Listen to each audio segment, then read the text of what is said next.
Amahoro y'Imana nabane namwe kuri mwe mudukurikiye kuri Kristo ariho TV. Izina ry'Uwiteka nirihabwe icyubahiro. Turabakunda kandi namwe muradukunda, turabibona, murabitwereka mu buryo butandukanye. Natwe rero ntiduhema kubaha ibyiza biturutse ku Mana. Tuba tugira ngo tubahe bya bindi Imana izana mu bwiru, kugira ngo abiru bayo b'ibwami babasobanurire ubwiru buhishwe cyangwa imigani y'Imana n'amarenga yayo, kuko harimo byinshi biruhije kugira ngo abantu babisobanukirwe. Kubabajije rero ku bijyanye n'amatungo, turagira ngo tubasobanurireho bikeya mu buryo butandukanye kugira ngo murusheho kubumenya. Reka uyu munsi duhere ku ihene.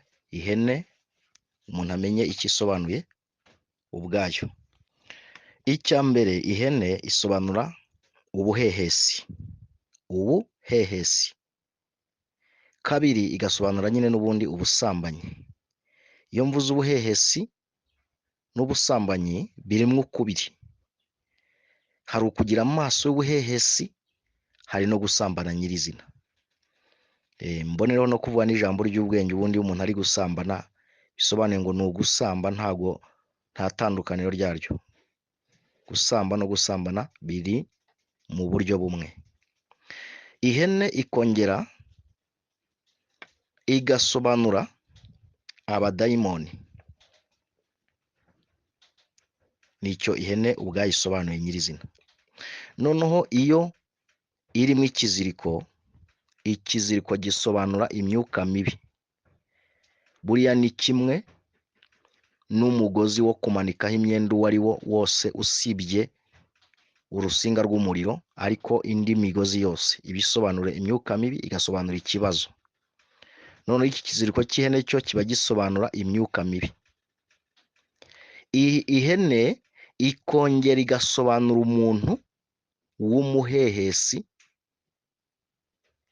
mu buryo bw'ibitsina byombi, gabo cyangwa gore, mu buryo bw'umwuka wera. Ariko ntimuzajye mubivanga, mutagira ngo tuba turi gutuka abantu, oya, ahubwo ni ubusobanuro bwo mu buryo bw'umwuka wera, kugira ngo nuzajya ubirota umenye icyo bisobanuye. Nanjye data yabinsobanuye nkiri muto, gifite imyaka 4, ngira 6 ndi umuvugabutumwa mu muhanda, ndi kugenda nsobanurira abantu.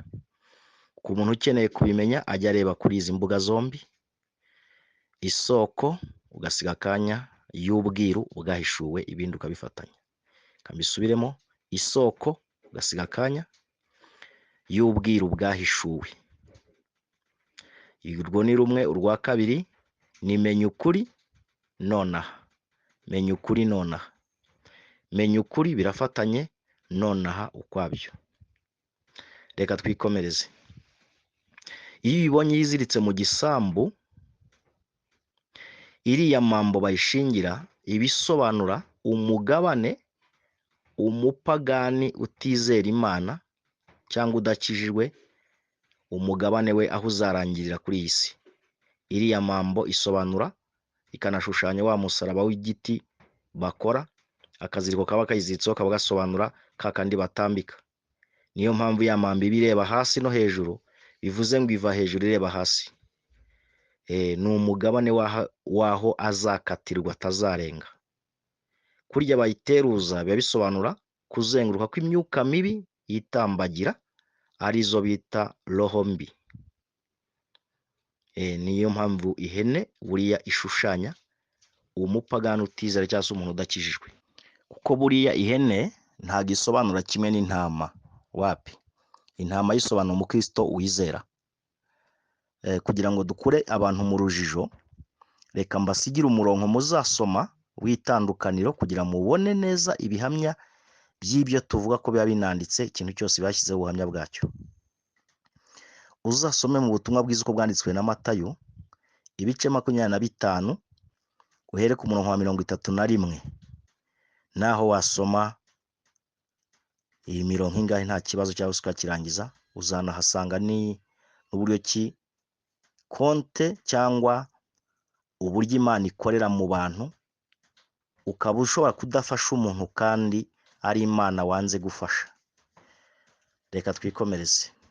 intama isobanura umukristo wizera, igasobanura igitambo cy'ingurane y'incungu gishobora kubaho kuri wowe cyangwa ku muryango wose. Niyo mpamvu intama irambara ikikwiza, ariko ihene ntiyambara ngo yikwize. Impamvu rero intama yambara ikikwiza, ibisobanura uko umukristo nyakuri agomba kwambara akikwiza, akaba ari bwo buhanuzi bw'intama Imana yashyize ku isi kugira ngo ibashe kwereka abantu ubuhanuzi bwabyo. Uburyo ki biba biri guhanura, yaba ibisimba, yaba ibiti, yaba ibyatsi, ibyo ari byo byose ibiri guhanura. Reka twimukire ku ihene aba ariyo tugarukaho. Kuriya ihene yambara ntiyikwize, iba igaragaza ubwambure bwayo. Biba bisobanura kwa kundi umuntu w'inda udakijwe, udafata umwanzuro, agenda yamburira ubusa uwabonye uwo ari we wese. Biba bimeze nk'uko baciye wa mugani, sinjye wawuvuze, niba atari igisakuzo, yavuze ngo mfite umukobwa wanjye bita jomba jomba, utambutse wese ajombamo. Ariko nk'abantu bakijwe turi bakuru, ibi bintu ntibiba bikwiriye, ahubwo mujye mureka twambare twikwize. Ariko turi kuvuga uburyo amatungo ashobora kuba yarashyizweho hari ubuhanuzi, bikaba biri no mu byanditswe nk'uko nabiberetse, ariko abantu ntibabimenye.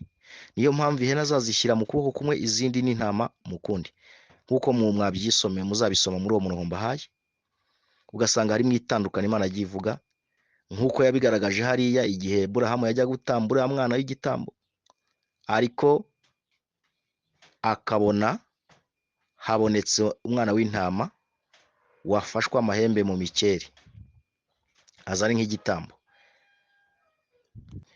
Ihene rero iyo wayiguriye ikiziriko gishyashya kizabikubwira, ishobora no kwirirwa itarishije. Aho rero biba bimeze nka kwa kundi umuntu ashobora kuba yajya mu biyobyabwenge, akumva isi yose ari iye, kandi bidakwiriye, aba ari kwiyangiza. Ntawe mbwira ngo abireke ku mbaraga, ariko turimo tugaragaza ubuhanuzi bw'ubusobanuro bw'ikintu ku batubajije kugira ngo basobanukirwe, tubahe n'ibimenyetso byabyo. Ikindi buriya gikomeye, buriya ihene yarishije intama ntigiharisha, kubera ko ihene igira umwuka unuka.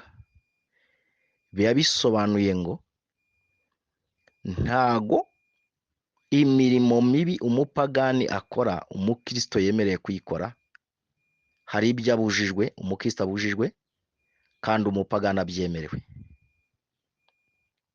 Ikindi gitangaje kirimo, ihene irya igitovu, ariko intama ntabwo ijya irya igitovu. Ikindi, ihene imenyekanira ku mico mibi yo gusakuza igira, ariko intama nayo ikamenyekanira ku muco wo guceceka iba ifite muri yo, muri iyi imbere indani. Kuko hari umuco hakaba n'imico. Umuco n'imico biratandukanye. Imico ni myinshi, ariko umuco ni umwe, niwo muco waranze Imana uko iteye. Niyo mpamvu uzasanga ihene rero y'inaburaye cyangwa iri mu gisambu yabuze ubwatsi irasakuza, ariko ntabwo uzapfa kumva intama yasakuje. Uko intama idasakuza rero, biba bisobanuye ko urya umukristo atemerewe gusakuza mu kigeragezo, kuko nta kigeragezo kitari rusange. Iryo jambo uzarisanga mu Rw'Abikorinto rwa mbere ibice 10, umurongo wa mbere uzakirangize cyose, hepfo hahera uzabisangamo. Niyo mpamvu Imana yagiye ishyira ubuhanuzi ku bintu byose biri ku isi. Ikintu kiba gifite ubuhanuzi bwacyo, gifite ubusobanuro bwacyo, gifite icyo Imana yagishyiriyeho, cyo gisobanuye, cyo gishushanya. Ahubwo ikibazo abantu tugira nuko tutabyitaho. Ariko tujye tumenya ko ikintu cyose gifite ubuhanuzi bwacyo, no mu buryo gihanuramo, Imana ijya iduha kubyumva ndetse no kubyumvira, kuko Imana iyo itaza kubona nta gaciro bifite, ntiba yarabwiye Nowa ati fata ikigore n'ikigabo ubishyire mu nkuge, nuko yari izi ko bifite umumaro n'ubundi no mu gihe cyegereje imperuka, nk'uko no ku batubanjije byabayeho. Niyo mpamvu rero muzabona ihene akenshi ihora igaragaza ubwambure bwayo, ntago ibuhisha. Uko ni kwa kundi abatiyubaha bose bagenda bamburira ubusa abo babonye bose, ntibabike ibanga, kandi ibanga ry'umudamu uwo ari we wese cyangwa se umukobwa uwo ari we wese rigomba kubonwa n'umugabo wamushatse. Mbifurije rero kugira ngo bavandimwe twitware neza, tunaharanira ubunyangamugayo. Niyo mpamvu yabivuze hariya mu gutegekwa kwa 2 ibice 22 umurongo wa 5, aravuga ngo ntibikwiriye ko umugore cyangwa umugabo, umugore cyangwa umukobwa, cyangwa se umukobwa cyangwa umugore wambarana n'iki n'umugabo, kuko ari ikizira Imana yanga urunuka. Ni henshi no muri Yesaya ibice 3 guhera ku murongo wa 16 kurangiza kugeza 26, mbega kurangiza icyo gice uzasangamo amagambo menshi kuri wowe udukurikiye utwumva, kugira ngo turusheho kuvuga ukuri kandi n'ubusobanuro butambuke neza ntawe bukomerekeje. Imana ishimwe cyane.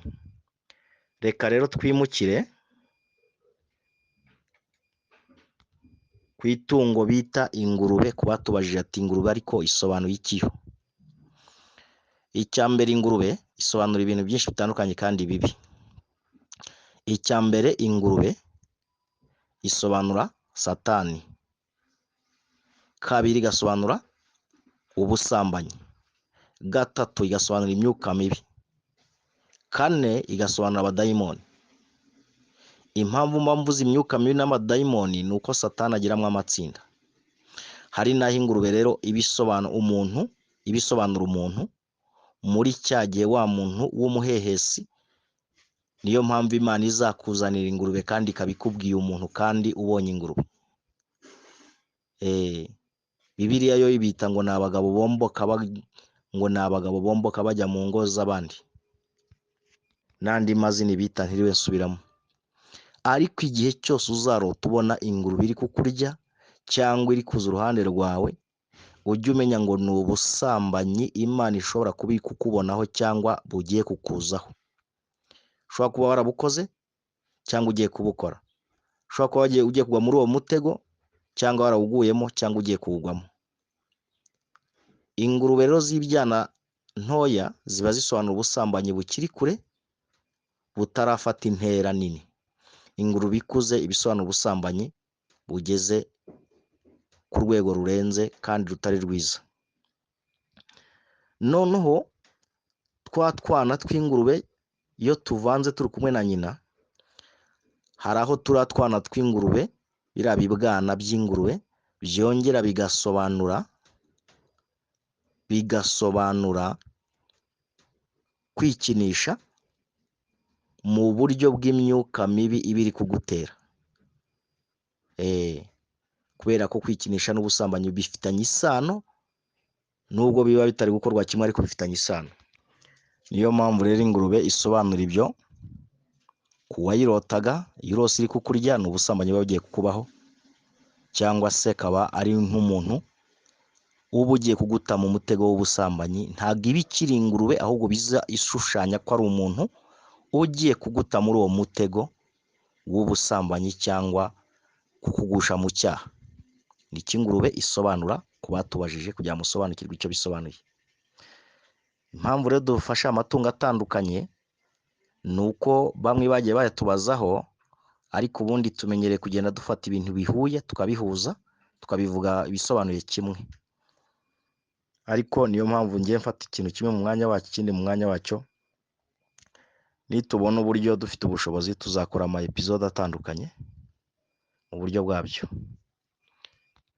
Reka dusoreze ku mbwa, kuko nayo isobanura kimwe n'ingurube. Icya mbere, imbwa isobanura Satani. 2 igasobanura ubusambanyi. gatatu imyuka mibi, kane abadayimoni. Icyo imbwa iyo ari yo yose isobanura mu buryo bw'umwuka wera. Nuyibona ikurya uzamenye ngo ni ubusambanyi Imana iri kukubonaho. Nubona yenda kukurya itarakurya uzamenye ngo ni ubusambanyi bwari bugiye kukubaho, cyangwa umutego w'ubusambanyi cyangwa umutego w'icyaha wari ugiye kugwamo ariko Imana ikakurinda. Ariko nubona uzirimo uzamenye ngo ni ubusambanyi. Umuntu wese ushobora kuyibonaho ujye umenya ngo ni ubusambanyi bumuriho. Yaba ingurube yaba imbwa bisobanura kimwe, n'ubwo ingurube bayirya simvuze ku cyo kurya, ahubwo mvuze mu busobanuro bw'uburyo bw'umwuka wera icyo isobanura. Nicyo imbwa nayo isobanura, kugira ngo nuzajya uyibona rero ujye umenya ngo ni icyo isobanuye. Nubona iri hafi yawe itarakurya ujye umenya ngo ni ubusambanyi bwakwegere Satani ari kuguteza mu buryo bw'uko ashobora kuza aziye mu buryo bwombi butandukanye, yaba igitsina gabo cyangwa igitsina gore, hose mu buryo butandukanye. Ikindi ndakiyongeraho cya nyuma mfatanije n'iki ni inzoga. Nubona uri kunywa inzoga cyangwa ukabona umuntu wanyweye inzoga, inzoga nayo mu buryo bw'umwuka wera nayo ibisobanura ubusambanyi mu buryo bw'umwuka wera. Niki isobanura? Nubona umuntu yasinze ujye umenya ngo Imana ikubwiye ko imubonaho ubusambanyi. Sinkubwiye ngo uzajye kumukubita, ahubwo ndi kuguha ubusobanuro bwabyo kugira ngo Imana izajye ikurotesha mu nzozi, iyerekwa, ihishurirwa, taburo, kugira ngo uhite umenya icyo bivuze, umenye ko Imana ibikorera mu nzozi, mu mayerekwa, ihishurirwa, taburo. Niyo mpamvu yabivuze hariya muri Yobu ibice 33 umurongo wa 14 kugeza 17, yavuze ngo isura umuntu mu nzozi rimwe kabiri nubwo umuntu atabyitaho, ikabishimangisha ikimenyetso, ikumvikanisha icyo ishatse kuvuga. Vuga rimwe kabiri nubwo umuntu atabyitaho. Uhasome uzasangamo ayo magambo. Mwuka wera rero yashimye ko tubasobanurira kuri ibi mu nkundire, maze tuzongere kuganira mu bindi biganiro uko umwami azajya dushoboza, tubonye imbaraga n'ubushobozi. Ibindi Imana ibarinde. Turabakunda kandi mukomerezaho. Kandi ikirenze kuri ibyo nsoze mbabwira ngo ku muntu uba ukeneye gusobanuza yajya ashyiraho cyangwa se akareba nomero zacu ziba ziri ku kiganiro cyangwa kuri channel. Ibiganiro byose hafi ya byose tubishyira, nubwo atari byose ariko hari ibyo tugenda dushyiraho inomero kugira ngo ufite ikibazo kindi ahamagare tumufashe, abashe kumenya iki ibintu biba bisobanuye, kuko ntabwo batuba dufite ibi, tuba twarabihawe n'Imana, atari umuntu ubiduhaye, tukabisobanura tuzi neza uwabiduhaye ko ari Imana ibidusobanurira. Ntabwo ari amashuri y'isi twiye twabyizemo, nubwo kwiga mu buryo bw'isi ari byiza nabyo, ariko ibi niba bivuye mu bwami bw'ijuru, Imana ikoresheje ubwenge mvajuru bwayo, kuko ubumenyi n'ubwenge mvajuru biratandukanye. Nk'uko ushobora gusoma hariya muri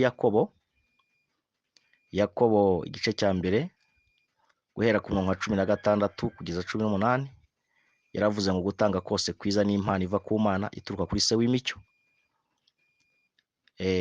Arabisobanura neza. Kongera ugasoma muri Yobu igice cya 28 umurongo wa mbere kurangiza icyo gice cyose, uzasangamo andi magambo y'ubwenge kandi Imana yasobanuyemo, agaragaza buri kimwe cyose nk'uko yabivuze hepfo ati kubaho Uwiteka nibwo bwenge, kuva mu byaha niko kujijuka. Ubumenyi rero ni henshi twavuga, n'ubwenge mvajuru byo bitandukanye, kuko ubwenge mvajuru ni impano umuntu avukana iva kuri Se w'imicyo, nk'uko yabivuze hariya muri Yakobo navuze ngo gutanga kose kwiza n'impano iva ku Mana ituruka kuri Se w'imicyo. Naho ubumenyi rero mugenzi ashobora kukwigisha ubumenyi yakuye hariya, yakopeye hariya na hariya hirya no hino, ariko bukitwa iki? Ubumenyi. Nuko benshi tutamenya kubitandukanya, ariko Imana ishimwe ko tuzajya tugenda tubikora mu buryo butandukanye kandi bunoze neza, kuko ntabwo umwana avuka ngo ahita yuzura ingobyi ako kanya. Ariko mbashishikariza kugira ngo mudutere inkunga maze tubagezeho byinshi. ndabakunda rero, yari ukunda Imana n'umwana wa n'ibyano byayo byose, nimugubwe neza, bye bye.